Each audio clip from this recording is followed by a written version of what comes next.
है। देश का किसान है तो उग्रवादी कह रहे हो? तुम्हारे सबूत है तुम्हारे पास?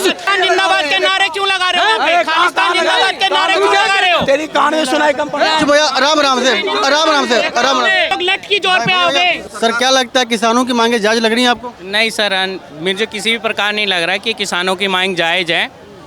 ठीक है, ये एक तरीके का प्री प्लान लग रहा है मुझे। विपक्षी पार्टियां जितनी भी हैं ना, ये सोची समझी साजिश कर रही हैं कि किसी तरीके से मोदी सरकार को बदनाम किया जाए। जो मोदी सरकार कार्य कर रही है ना देश हित के लिए, उससे आज विपक्षी डरे हुए हैं पूरे के पूरे। उन्हें लग रहा है कि 2024 में हमारी ना सत्ता बिल्कुल ख़त्म है। तो इसीलिए राहुल गांधी है, केजरीवाल है, जितने भी हैं ना, इन सब का डंका बज गया पूरा का पूरा। डब्बा इनका गुल है, ढोल फट चुका है इनका। केजरीवाल को तो अभी जाना है 17 तारीख को, उस दिन उसकी हालत खच जाएगी पूरी की पूरी। तो वो भी लगा हुआ है कि किसी तरीके से मैं भी बच जाऊं, किसान के सहारे मुझे भी कोर्ट ना जाना पड़े। भ्रष्टाचार किया तो भैया जाओ ना, किसानों के आड़ में क्यों आ रहे हो?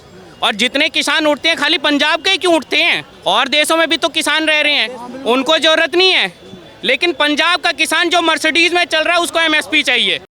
इतने आए हुए सबके सब आए, सॉरी गलत नहीं बोलना चाहिए, इतने बड़े बड़े आए हुए हैं घरों के उठ के, कहीं से लगता है वो गरीब किसान है? कहीं से भी नहीं लगता गरीब किसान है। जो गरीब है एक्चुअल में किसान, वो तो बेचारा मर रहा है, उसके बारे में कोई पूछता नहीं है। आज नासिक के किसान हैं या और एरिया के किसान हैं, कभी टिकट जाता है उनके पास कि भैया आपके पास जो प्याज की खेती आपकी नुकसान होती है उसके लिए मैं कभी खड़ा हूँ, धरना दूँ उसके लिए? उसको तो पैसा चाहिए राकेश टिकैत को भी, उनकी आड़ में वो भी कमा रहा है बैठ करके। ये सिर्फ प्री प्लान एरिया है, पूरा का पूरा प्लान कर रखा है, पूरा का पूरा धरना। क्या कहना चाहेंगे इस पर आप?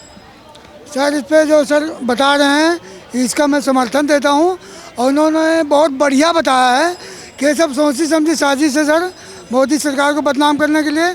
और हमें नहीं लगता कि जो सर ने बताया कि ये जो किसान बैठे हुए हैं तो ये कोई किसान है, ये अपन आराम से खाते हैं पीते हैं, दंगा फसाद करते हैं, रास्ता जाम करते हैं, और गरीब आदमी जो जिसको आना जाना है उसको परेशानी झेलनी पड़ती है। आपने उनके ट्रैक्टर देखे हैं, उनके जो जिससे वो आ रहे हैं यहाँ पे, उनके देखे हैं मॉडिफाई किस तरह से करके।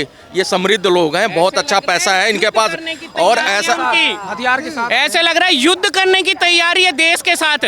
खालिस्तान जिंदाबाद के नारे लगाते हैं। बताओ ये कोई मतलब हुआ? आप हमारे देश से अलग क्यों होना चाहते हो? अगर आप हिंदुस्तान के किसान हो तो आप सरकार के साथ जायज़ मांगे रखो ना। आपकी जो जायज़ मांगे आप उनको पूछो कि भैया हमें ये चाहिए। हम भी मानते हैं भाई, देखो किसान को उन्नत होना चाहिए, किसान उन्नत होगा तो हमें भी अच्छा लगेगा, लेकिन नाजायज़ तरीके से आप कुछ कार्य कीजिएगा तो वो अच्छे नहीं है। आप कभी बिहार के किसान के लिए नहीं सोचते हो? बिहार के यही कह रहे हैं, वो ये कह रहे हैं कि पीसफुल हमको ना करना धरना, आपको दिल्ली में आकर करने तो हमको। पीसफुल तो पिछली बार भी बैठे थे, क्या हालत कर डाली हमारे देश की। जो सम्मान है हमारे देश का गौरव, जहाँ हम खड़े हैं पूरे वर्ल्ड के अंदर थू थू करवा दी उन किसानों ने। हमारे राष्ट्रीय ध्वज को हटा करके उन्होंने खालिस्तानी झंडा लगाया। उन्होंने यही रहा कि एक पीसफुल पर वो प्रोटेक्शन कर रहे हैं वो अपना। ये सब बेतुका काम है उनका। हम तो चाहते हैं भैया प्लीज हाथ जोड़ के, हम व्यापारी नष्ट हो रहे हैं, आप दिल्ली खाली कर दो, अपने पंजाब में जाओ, भगवंत मान को बोलो उसने जो वादे किए थे वो आपके पूरे कर दे, और उसके थ्रू जितना प्रोटेस्ट करना आप वहाँ पे करो, लेकिन प्लीज दिल्ली खाली कर दो। दिल्ली के लोगों को मत मारो, मरा पड़ा है दिल्ली का आदमी पहले ही हर तरीके से। किसान ऊपर से और मारने लग गया है। किसान तो खैर क्या है, भगवान जाने ये लोग कौन है। किसान के भेष में आए हुए टेररिस्ट आदमी घुसे हुए हैं उसके अंदर। मेरी बात, आपने अभी टेररिस्ट की बात कही, वो हकों के लिए लड़ाई कर रहे हैं, वहाँ से आ रहे हैं, आप उनको अलगाववाद कह रहे हो। सर कौन से हक की लड़ाई कर रहे हैं? मुझे उनके हक तो बताइए ना। किसान को फ्री बिजली मिल रही है, हम में से किसी इंसान को फ्री बिजली नहीं मिल रही है। फ्री बिजली किसान को मिल रही है, उसको सब्सिडी मिलती है। उसके अलावा सरकार उनको सालाना 6,000 रुपये महीना। पंजाब के किसानों की मांग ये है कि वहाँ का जो पानी का जो स्रोत है ना वो ख़त्म होता जा रहा है, क्योंकि वहाँ पर सिर्फ 2 फसलों के ऊपर MSP दी जाती है ज़्यादातर, एक धान और एक गेहूँ। अगर धान और गेहूँ के ऊपर सब्सिडी है, MSP है, तो अन्य जितनी फसलें हैं उनके ऊपर भी देना चाहिए ताकि वो भी कर सकें और पानी को बचाया जा सके।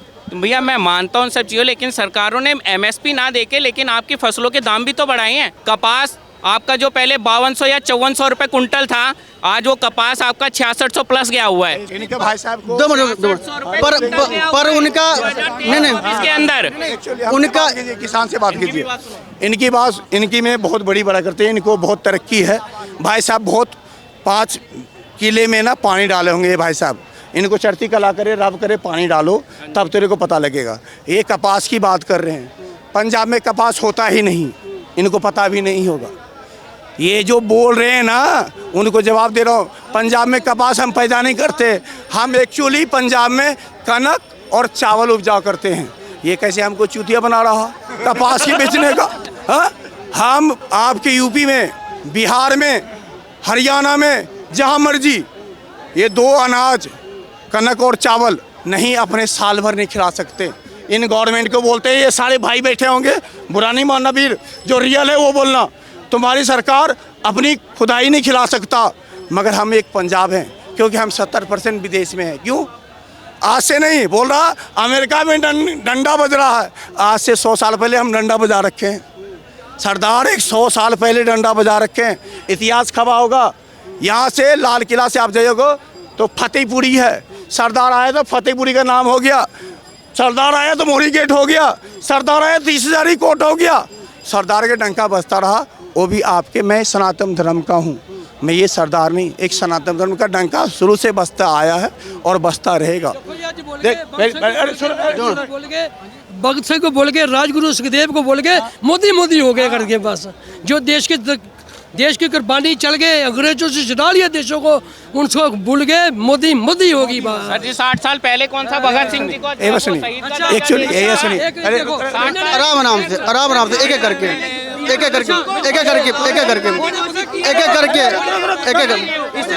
ऐसे नहीं होगा, ऐसे नहीं होगा।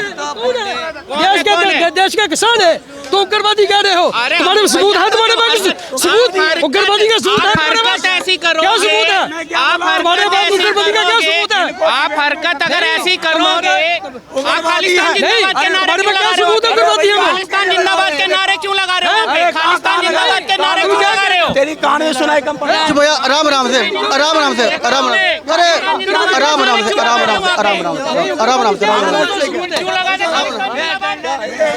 नहीं, उग्रवादी का क्या सबूत है इनके पास है? कश्मीर भी उग्रवादी है, अरे आराम आराम से पंजाब भी उग्रवादी हो गया है।